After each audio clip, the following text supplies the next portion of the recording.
Okay.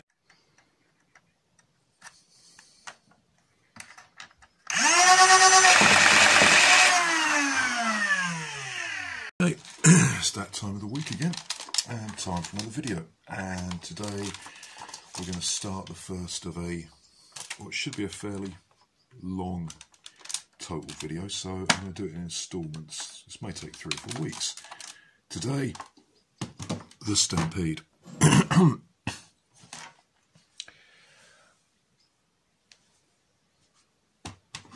This is about 10 years old, as I'm sure a lot of you know, and it was the first fully automatic mag-fed blaster that Hasbro did. And for the time, it was really good. It has since been kind of outclassed. It is a lot easier to get really good performance out of almost any other battery-powered, well actually, yeah, almost any other battery-powered mag-fed flywheeler. In fact, probably all of them. And it is one of the ones that use the similar mechanism to airsoft. You've got a bolt that strips a dart from the magazine, pushes it in the barrel, releases the plunger in the plunger tube, fires the dart. I'm not going to go into too much detail, we all know how this thing works. It's basically an AEG airsoft blaster. Rack and pinion system pushes the bolt forward, and when it does, trips the release, bang, there goes the spring. Great, excellent. Except it's a lot harder to get really high performance out of this than it is out of a flywheeler. The nice thing about this, and I hadn't quite anticipated this until I got my hands on this one, was just how much fun it was to fire. Even though I've chronoed this and it's getting about 50 FPS, which is laughable, really laughable. What was I going to say? Oh yeah, the actual physical recoil you get from this bolt slamming back and forward makes it really quite cool. You can increase the rate of fire by increasing the voltage you're putting through, which is always a good idea. And you can increase the FPS by putting a bigger spring in, taking out the AR, filling any gaps in the plunger system, and possibly brass breeching it, which is something I am considering. Except it's very hard to do a brass breech for this for full length, and I shall show you why.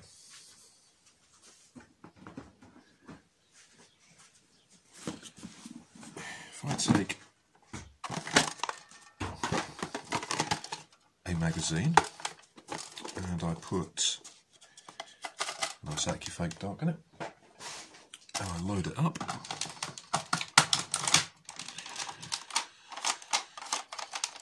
that is really quite tight in there. There is not a lot of space, I don't know if you can see that, for a brass breech. In fact, there's very little. Also, the bolt stops back there, so it would be quite difficult to properly align a brass breech in there.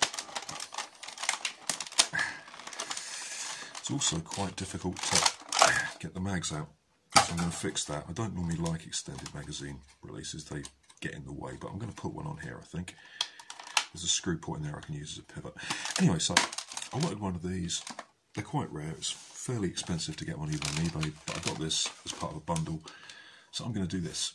So the first thing I'm going to do is open it up, we'll have a look at the insides, and we'll see what we're going to do to it, performance-wise. But also, I'm going to ergonomically mod this. I don't know if you can see, but I've marked off some areas here. This will get extended up here and here, and I'm going to shorten this, and I'm going to get rid of this. I don't like carry handles. Why? It's too big. I'm not a huge fan of enormous blasters. I like the action, I like the way it feels, and also I wanted a full auto blaster that came in around about 100, 110 for indoor games. My Select Fire Strife is a bit bit too high for indoors at very close quarters because it hits about 124, which, especially with small kids, is going to sting a bit. Why am I going to minimise it? Look at the size of the thing. It's massive. I mean, I can't get this in the frame. If we put these muzzle to muzzle, even with the stock extended, the Rapid Strike is a good 3.5, almost 4 inches longer. Width-wise, no, they're about the same. Until you get all the way back here and you've got this massive bit here. So, also the stock is actually a little bit on the short side. Now, the Rapid Strike stock is actually a little bit longer, and I find this a bit uncomfortable. So I'm going to shorten it. Having said the stock is too short, why am I going to shorten it? Because I want to SMG this. Assault rifles are all very well, but I prefer SMGs. So I'm going to take advantage of the fact that there are these moulded in lines here and here. Take this whole section here and just shove everything forward maybe over 1 inch. I'm going to get rid of this because I'm not a big fan of thumbhole stocks. They rub on my wrists. And I'm going to take this bit out. Put these bits back here, fill this in, get rid of this. I am probably going to keep this though. I like this kind of muzzle brake bit on the front, so I'll probably just shift that all the way back. That will have the advantage of getting rid of this long barrel. I mean, this is off easily 1 foot of faux barrel. That is killing FPS. So I want this to get just over 100-ish, and I've got a 9K spring coming through the post for that, and a set of replacement metal gears. I have, however, until those arrive, got some springs in my spring box that I think will fit in here. I think I've got a 7 kilo retaliator spring that should work. So I'm going to open this up, we'll have a look and see what we see. Don't go away.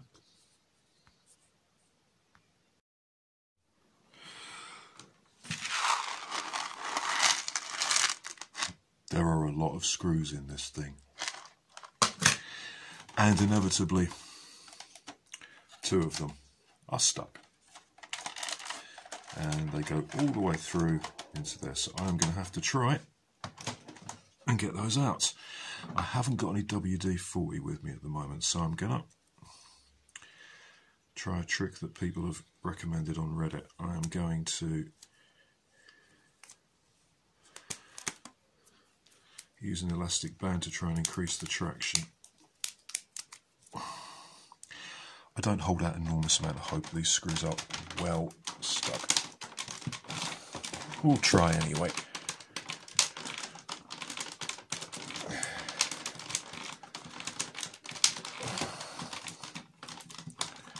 Has that worked? Apart from winding up the screwdriver. Good Lord. Has that actually worked?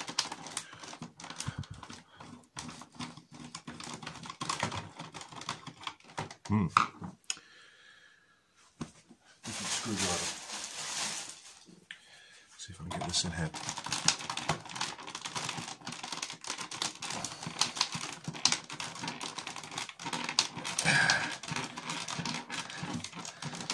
I put too much more pressure on this because the shell's flexing like a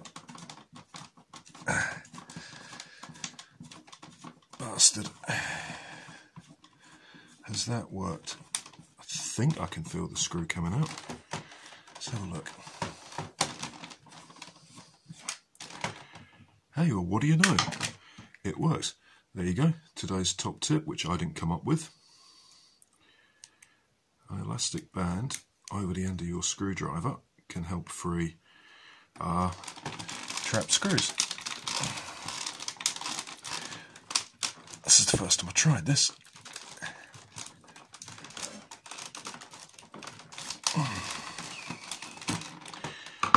Let's see if that's got this one shifted as well.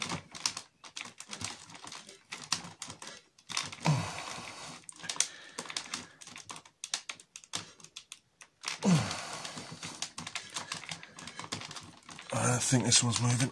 I can feel the screwdriver slipping off the cut in the head.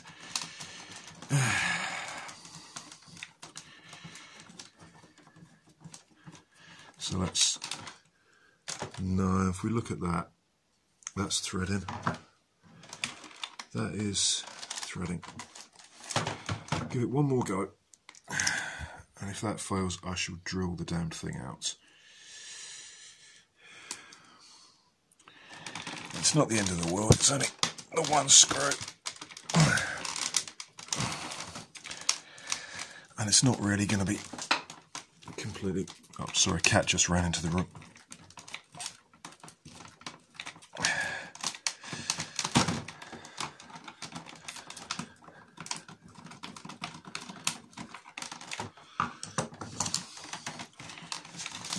It seems to have gone mad. It just...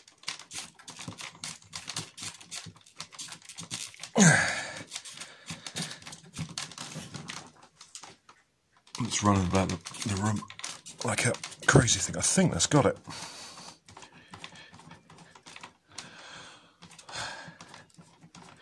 I think that's actually got it.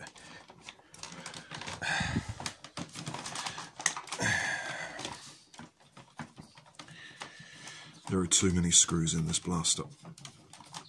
There are far too many screws in this blaster.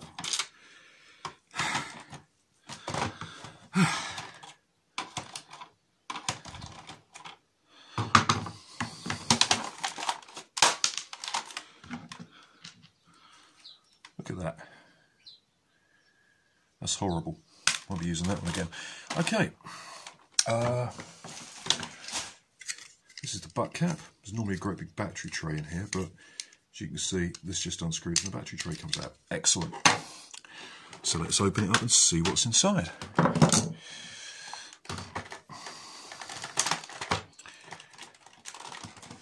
Or have I forgotten a screw somewhere? It's quite possible. Yes, I have.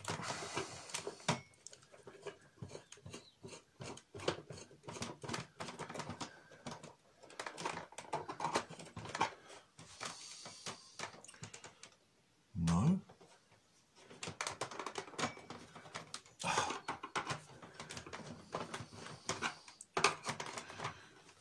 That's a bit peculiar.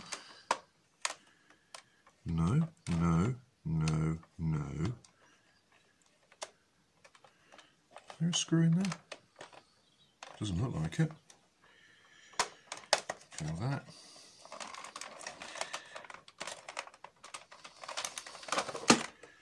Something's holding this together.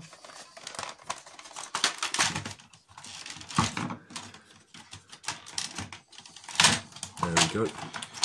It's just a little stuck. There we go. That hasn't been over for a while, has it? Okay. Right. We all know this thing comes in two pieces because you've got your little safety switch here.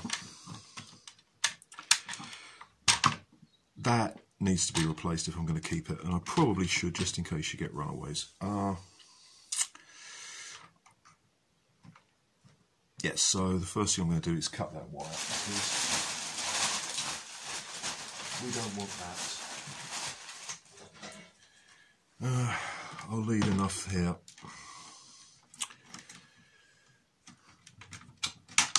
So I can use this for something else if I want to in the future, which I probably won't, because it's a typical piece of cruddy Hasbro crud. Okay, shell-wise, sorry, this thing is so big and unwieldy. That's good. I'm going to take the thumbhole stock off. This is sealed. There was a safety warning label holding it together. That's a massive battery tray. That is going to be so useful. I mean, where I'm taking this back to about here, I can easily fit a 6C MH pack in. Probably a 7 actually, depends how it's made. If that was a little bit bigger, yeah, definitely fit that in.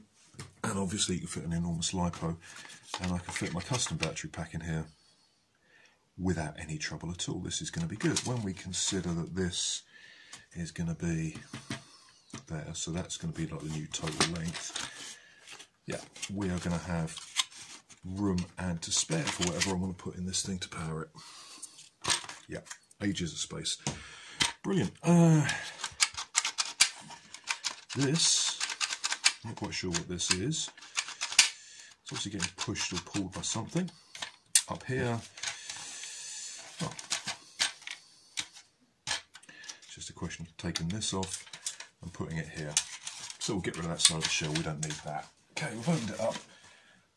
Let's have a look at what's inside. Okay, get rid of the jam door. Now, trigger. We've got various locks.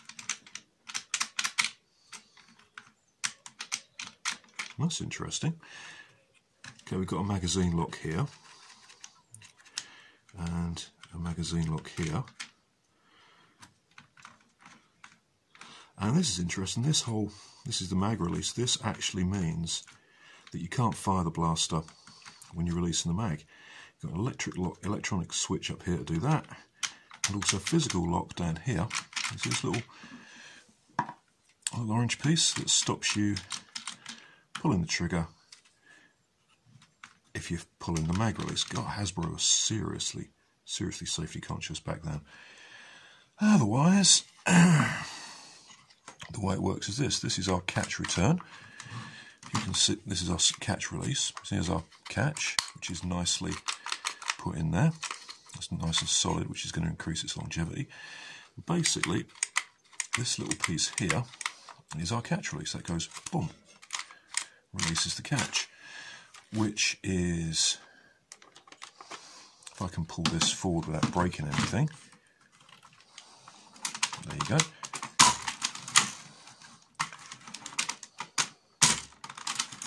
See how that works?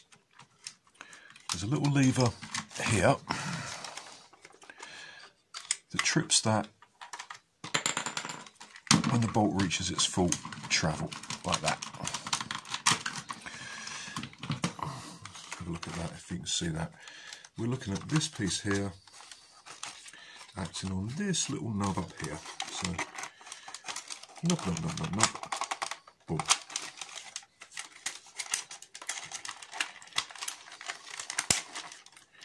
There you go, got a nice hold of that. So if you watch, there you go. And then it's all forced back against the spring by this return spring here. That may need upgrading. I should point out this is the first Stampede I've done, so a lot of the little hints and tips and bits I'm going to use are from people like SG Nerf and Mortality. So full credit for them for any cleverness I do. And any mistakes or foul-ups are entirely mine. We've got our cycle control switch under this plate here. You can just replace that and all this with a switch here activated by your trigger. However, that doesn't give you cycle control. That will hold and hold and hold, and the motor will spin and all this will go until you release this. This little plastic piece here is acted on by the plunger tube. You see that? That will hold it all the way down and hold it all the way down. You see that moving? All the way down until that fires, and then that pops up again, whereupon this goes back. And as soon as it returns to battery, as soon as the bolt goes all the way back, this pops up again. This is good because it means when you pull the trigger, even if you then release it immediately, boom, squeeze off a shot, it will fire once. Excellent. As long as it's not going so fast that this can't keep up, which is runaways. So putting too much voltage through this can lead to that. Basically, this can't react in time for the bolt to, the bolt can't retract in time for this to function, and that's when you have to upgrade this bolt return spring. I'm going to keep this. I'm going to put a DC2 microswitch in here. This motor, overvolted, has been recorded as pulling 20 amps. A DC2 will handle that quite easily. If I keep this switch on the other side, I might put a DC2 in there, or I might put something that's rated for about 5 amps, because your 20 amps is, well, that's just over the stall current of a Michelle 2.2, and I've been running 2 Michelles in my Strife off a DC2 for almost 2 years. And this is pulling 20 max. A 5 amp micro switch could probably handle that. And if it does burn out, it's just a cheap switch to replace. All the locks are going to come out. I'm going to keep this because it's a nice little switch for low current stuff. I'll say the gear train is eventually going to be replaced with metal, but for now, we're going to take out the locks. We're going to take out the AR. I'm going to upgrade the spring.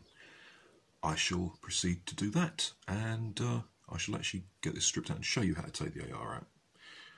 Again, hopefully it'll go better this time. Don't go away.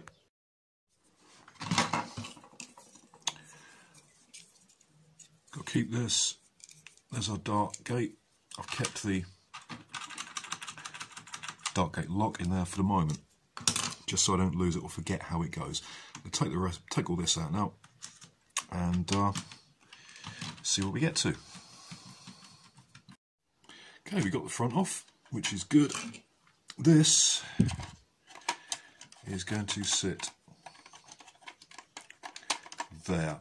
That is all the barrel length we actually need, unless we brass this, and I'm not doing that yet.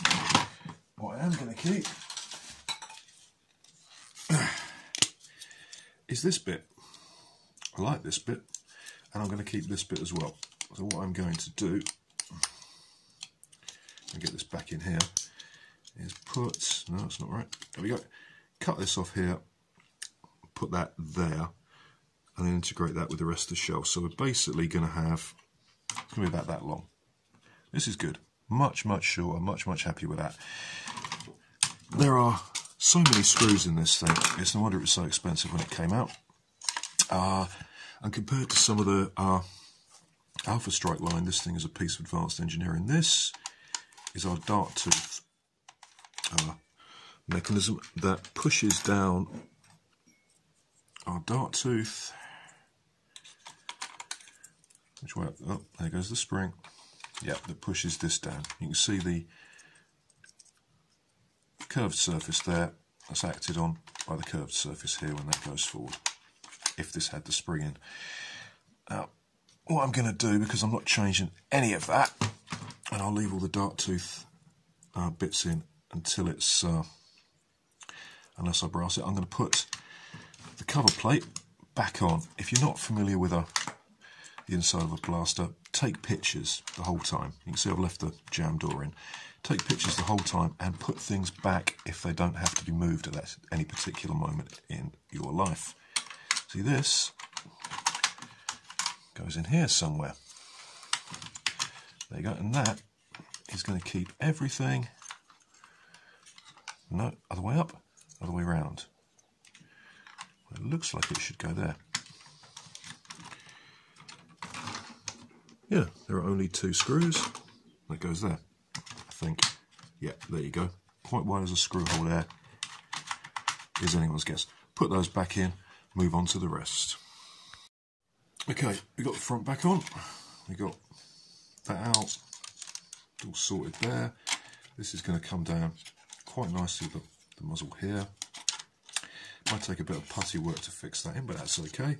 Next thing out is this. This is the mag release lock. We do not need this. We do not want it. We do not want to throw our screwdrivers on the floor. It's early, and my girlfriend had to get up at 5 to get to work, so yeah. One thing that no one whose videos I've watched on this is like pointed out is just how easy it is to lose screws. We don't need that. That's your mag release. We do need that. We don't need this, so we'll take that out. We certainly don't need that switch, so that's coming off as well. We don't want this. We don't want this. Get all this crud out. There we go. Look at all this wiring down here. And there's that to come out. We're going to strip this out right now. I don't like all this stuff. Too many moving parts, unless they serve an absolutely essential function, is a recipe for things not working properly. You just add points of potential failure. You know, if you've got loads of switches in your blaster and one goes, and you need them all. Is that screwed in there? No. Get this out. It's screwed in there. My God, Hasbro, what were you thinking of? You look at the Alpha Strike line today, where you've got about 3 screws in the entire blaster.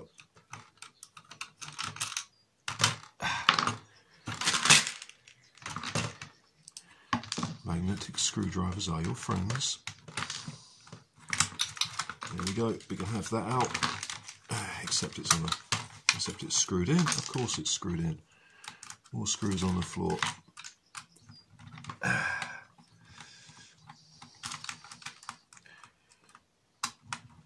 Incidentally, I don't know if anyone's noticed, but these switches are very similar to the ones in some of the rival blasters. Okay, we don't need that. We'll get that out, out, out. Don't need that. We don't need that. We do, however, need our mag release. There we go.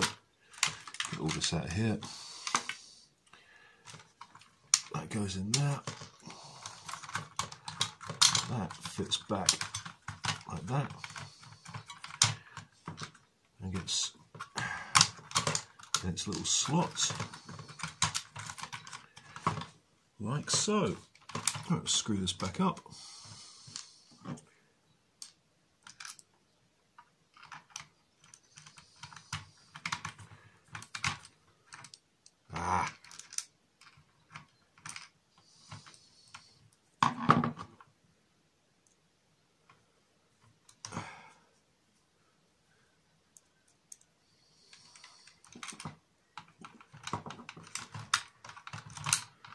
Well, I'm going to screw this back up and then we'll move on to getting the rest of the wiring out. Okay, we've got most of the gubbins out and we're into the interesting bit. This is Hasbro's insane back EMF kind of thing, and it's not helped by these, but basically this is a very simple motor braking circuit. Positive feed comes all the way down here into here. Pull the trigger, depresses the switch depresses that, which depresses the switch, which sends current to the motor, comes out of the motor, back the way down through here, and out to there. This will not rise up. This is held down until the bolt's completed one full cycle. As soon as it does, bangs up, and this is a 3-position switch. It's got common, normally open, normally closed. Normally open is the switch's default state. That's how you wire up a basic micro switch in something like a Strife. It's normally open, so when you close it, it's activated. Positives coming off, positives coming in here, going from the normally, probably going to the normally open actually, to the current, to the common. Depress that, current flows from the common, boom, down to here. Normally open the common. When this is released, we've got the normally closed, because this comes back to the negative feed. This comes up, and this is released at the end of a stroke. And basically what you've got is the motor in a little circuit here. So, because the positive feed is going to the normally open, that doesn't count, it's just cut out of the circuit completely. The common goes in here, around here to the normally closed.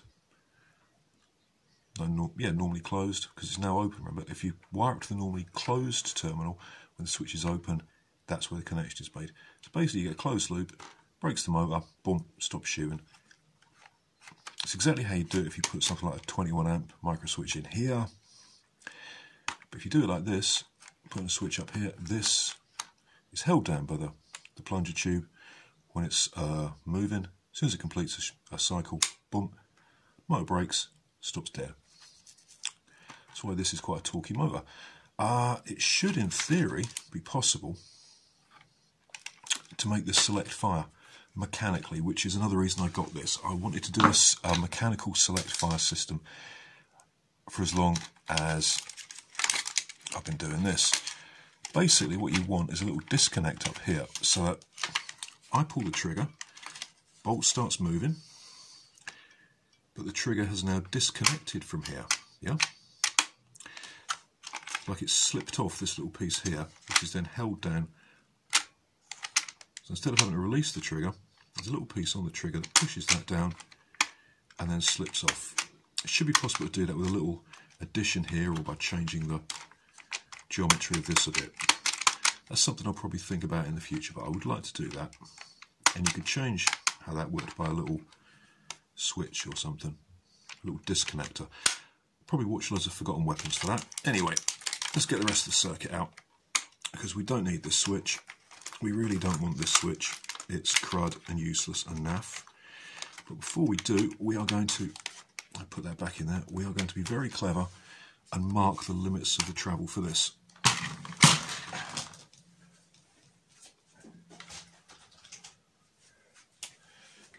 Because we want to use this, we need to know how far down it goes when the trigger is pulled, and that's there. So when we come and mark our switch, put our replacement switch in, this, so it's not actually a huge amount of travel, is it? And I should check that this is in actual fact what happens. Yep, there you go, you see how this works. If you pull the bolt forward, activates the switch, which is potentially why there's so many safety locks on this, because if you had this wired up with batteries and everything in, and you opened the jam door and went, it would fire. But yeah, that's the limit of travel. So we're going to get this switch out, pull that to there, or as far down as it goes. Let's see, how far does that go? All the way to there. Because we want this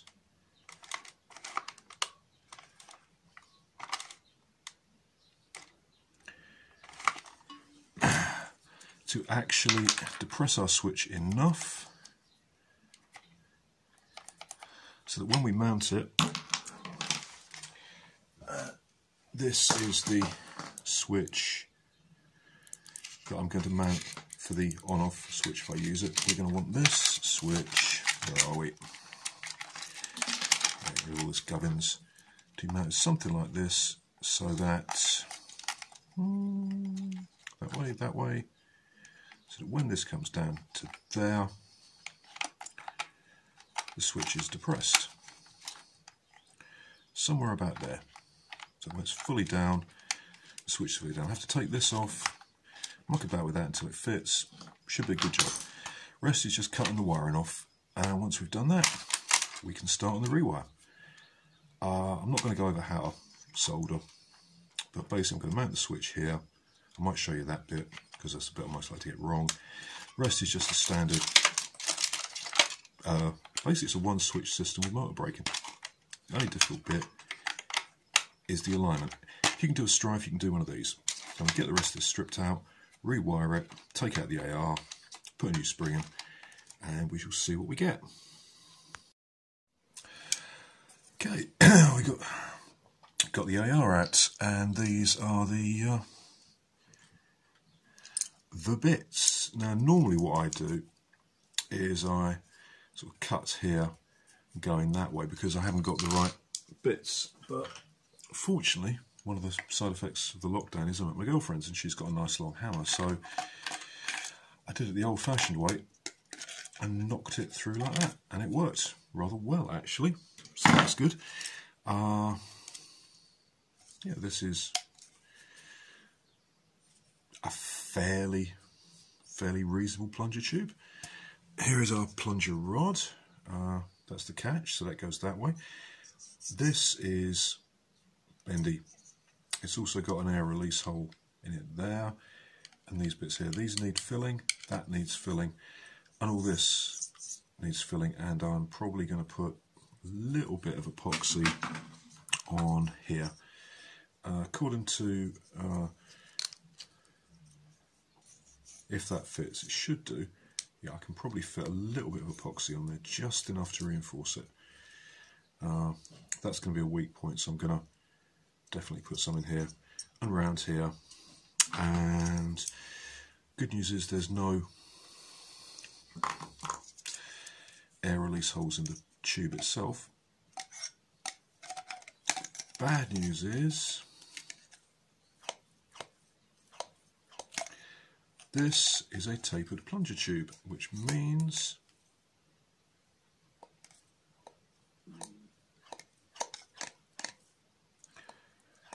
there's not a lot of air seal in there, which is a bit of a pain. I'm going to test that a bit. I've got this piece of rubber tube. If I put that in there, that should help me to seal this up better. Come back. Yeah, I'm going to try this. That's a terrible air seal. I'm going to fill that in, try that again, and if it still doesn't work, I mean, that's a floating O-ring. You can see that's a floating O-ring. And this is, see that wobble there? Down the end?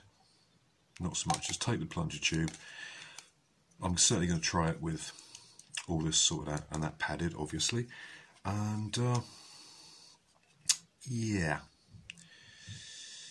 not sure what we're going to get out of this, but anyway, that needs to be done and sorted out.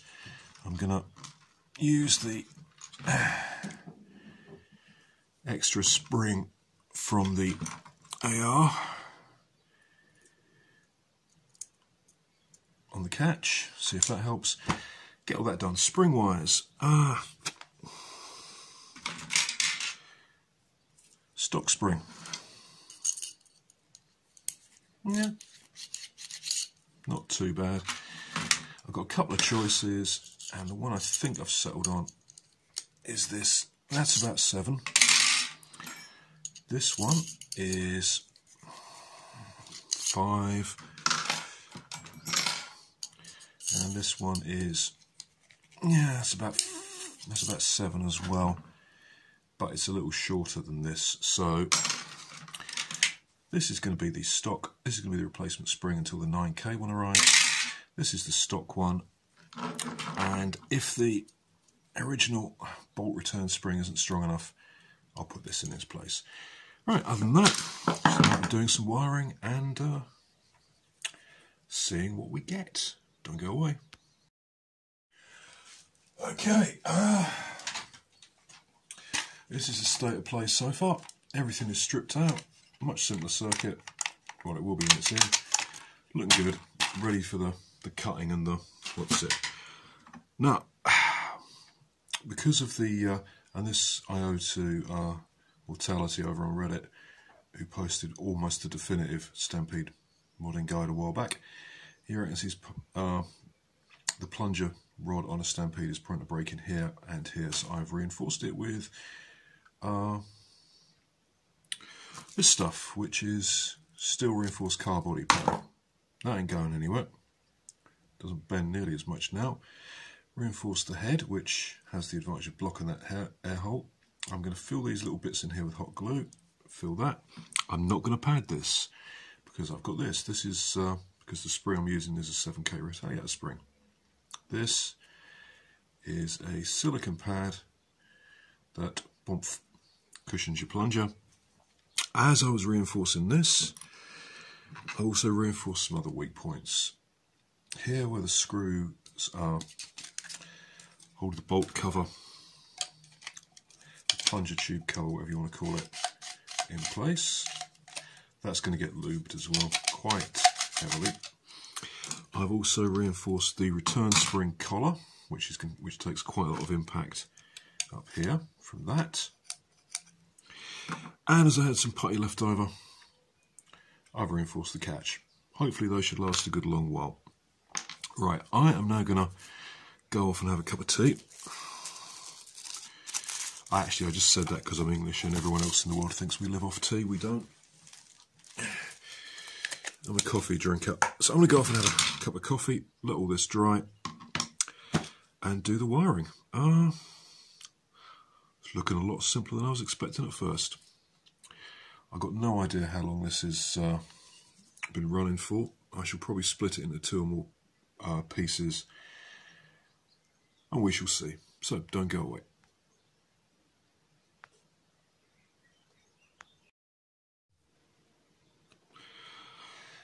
Okay,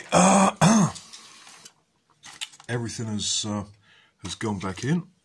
I did have a bit of trouble with the spring. I just wasn't getting. Well, if this was an ordinary springer, you'd say you weren't getting enough compression.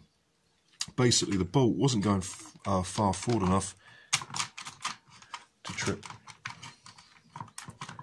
that.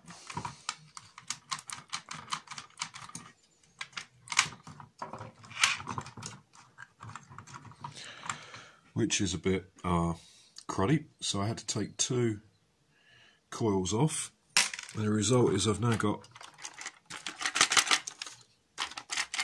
a slightly rattly spring.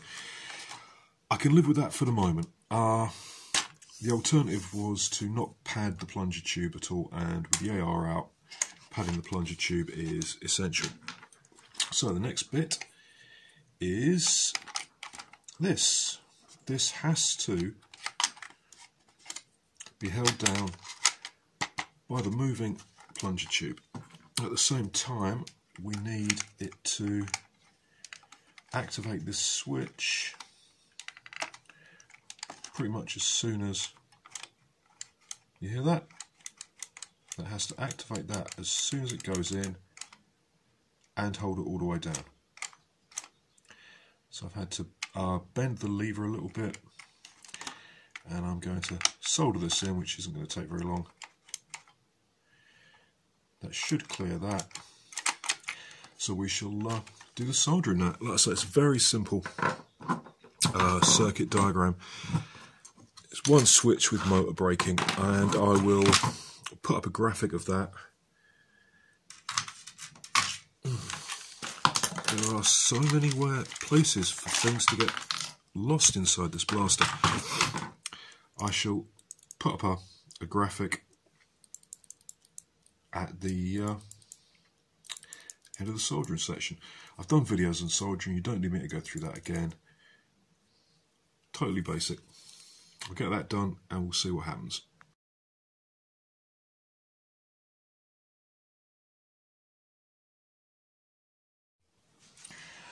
Okay,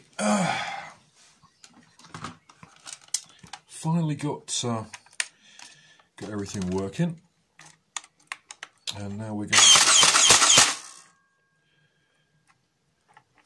Yeah, that worked, didn't it? You see what I mean about the cycle control clip switch?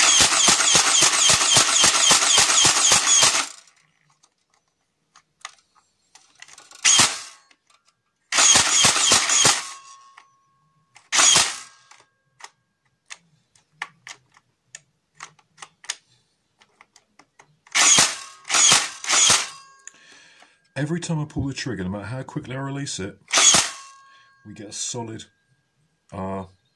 retraction, full cycle. So I can just tap the trigger, everything comes back. That's running off an 8-cell NIMH pack that I showed you how to make. That's good. All I have to do is glue that in, yeah, and button up, and we'll do some FPS tests. Right, fun with screws.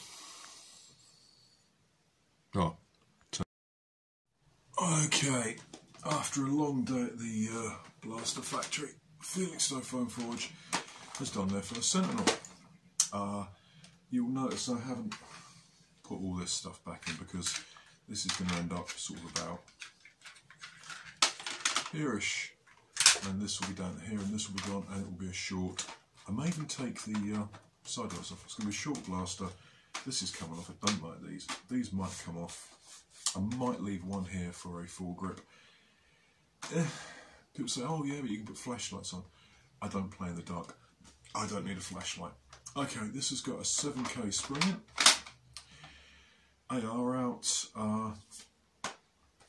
Simple rewire with active motor braking on the cycle control switch. The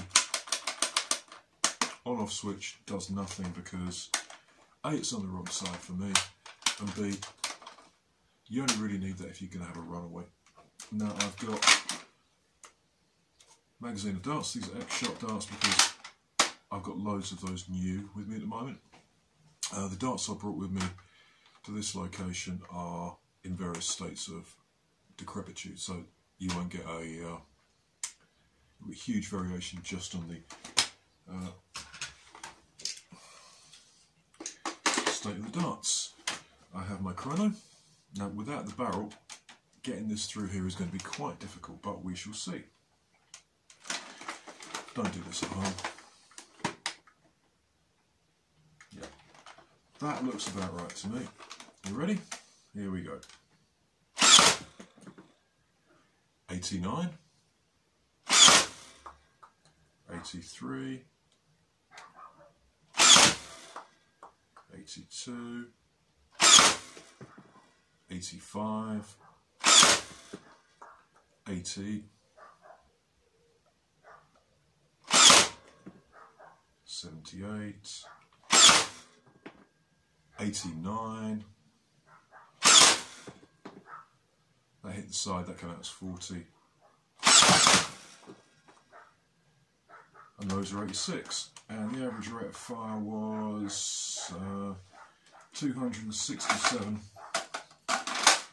darts per minute, which isn't great. Anyway, that's it. Yeah, we're all good.